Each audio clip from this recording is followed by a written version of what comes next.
want to continue our service in a meaningful, purposeful way that has demonstrable impacts on this country.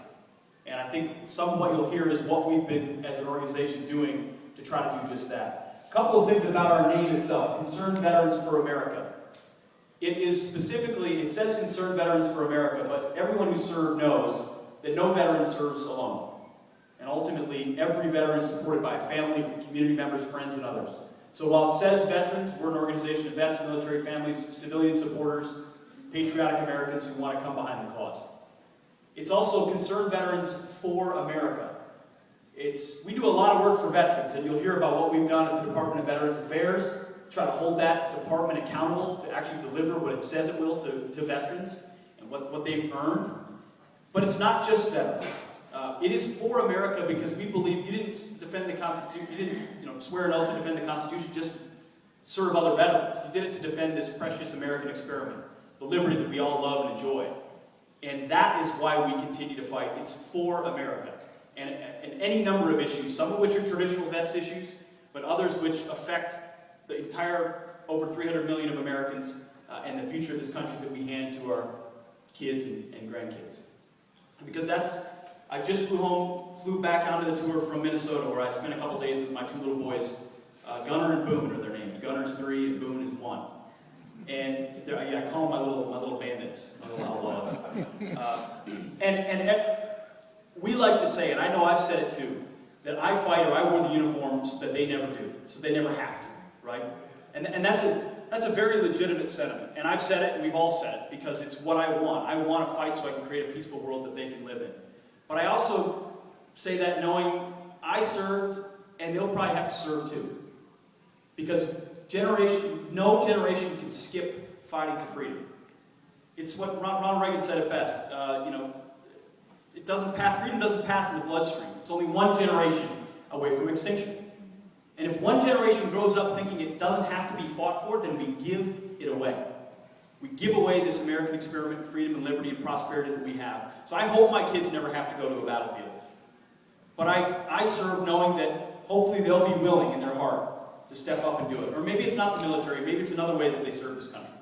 But I think what we need to instill in every generation is the willingness to fight. And what we do now will have ramifications for that generation. So, as an organization, we decided, hey, we need to take this message and take it to the road. And we need to take it out in October of 2013. Why October of 2013? Well, there's no election in November. That's next year. So we're not here to help a political candidate or a political party or one side, Republicans or Democrats or others. We thought, what perfect time to hit the road to say, our only agenda is the agenda of America, is agenda of freedom. To say, if you want to do more, if you're here looking at the television saying, you know what, I'm ticked off, I'm really frustrated with the direction of this country, we want to be a place where you say, okay, you know what, they're doing something about it. And I want to join up and I want to be a part of what they're fighting for. So we chose October on the calendar because we thought it might be a time when not a whole lot of people are doing this. And then it just so happened, they decided to shut down the government and prove our point at a perfect time. Obviously, that's no one wants that. But what you're seeing in Washington and the lack of leadership we're seeing in Washington is precisely the reason why we're holding a tour like this. Because you need more people involved who know what it means to fight for something higher than themselves, or a political party, or their own personal gain, who understand what it means to fight for God and country, the Constitution, for your family, for your community. And I think that's what veterans who have served a cause higher than themselves and their families who serve with them understand. And that's what the Defend Freedom Tour is about. So we've got 3 taglines of this tour: honor service, defend freedom, and take action. At every stop, we want to honor and recognize the folks that serve. So I want to do that right now. Who here has worn the uniform as a veteran? Raise your hand. Thank you very much for listening.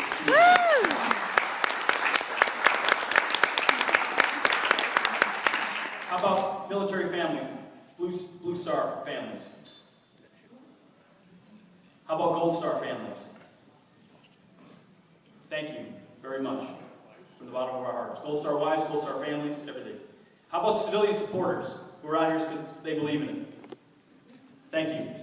Really, I mean, every place we see hands going up across the board. Give a round of applause for the military families, Gold Star wives, Blue Star wives.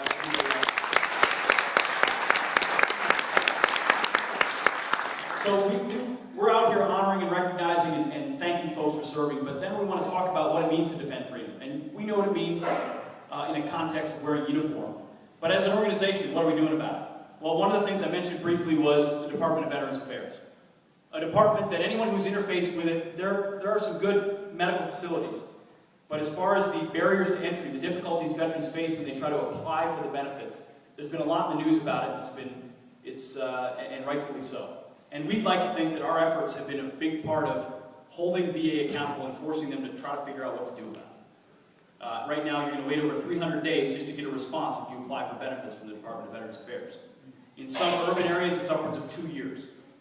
Now, if you don't agree with the claim or it isn't resolved the first time around and you get put into the appeals backlog, you're waiting upwards of 4 years, on average, for a response. A response from a bureaucracy so overwhelmed and undercapable that literally we're losing dozens of guys a day to suicide, but also losing their lives while waiting on the benefits that they've earned from this country. It is and should be a national outrage. And it's the type of thing that veterans who have experienced it can articulate particularly powerful. VA, at the end of the day, is a massive bureaucracy. That what we've tried to do year after year after year, and since 2009, the VA's gotten 40% more funding. They're awash in cash. That's not the problem. That's been the problem with politicians for a long time. Hey, everyone loves the vets, everybody wants to help. So what do? We throw more money at the problem. Throw more money at the problem. Except you're throwing money at a dysfunctional bureaucracy, it doesn't reach the people it's supposed to help. And you don't have enough people that understand that and will hold their feet to the fire. That's why our group has been, and Kat can tell you, we from right here to Washington, D.C., have been at the forefront of doing everything we can to agitate and bring accountability to the Department of Veterans Affairs. Saying that, hey, all of this dysfunction, all of these problems, all of this wasted money, loss of lives, and no one's been fired? 0 people? None. It's because it's almost impossible to fire an employee at the Department of Veterans Affairs. Almost impossible. And so what we've tried to work with and push is to say, you have to empower a VA secretary or leaders or others to hire and fire good employees. I mean, what does a business do? What does an organization do if you've got dead wood? You get rid of it. Because if you don't, you die. The problem is there's no alternative for veterans.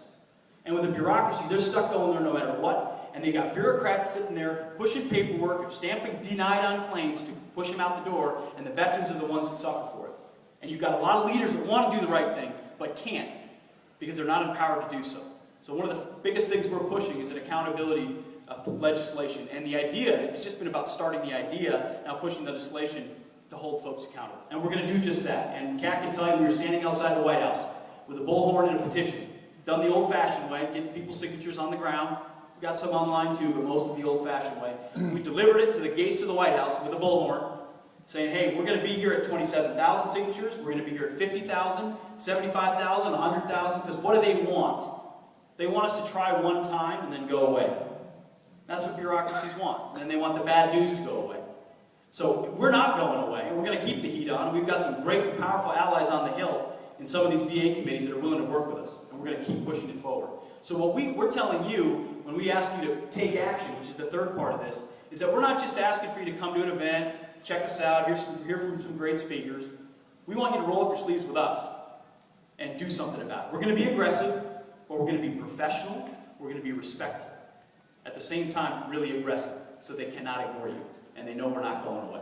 So the Department of Veterans Affairs is one example. You've got sequestration and defense spending is another.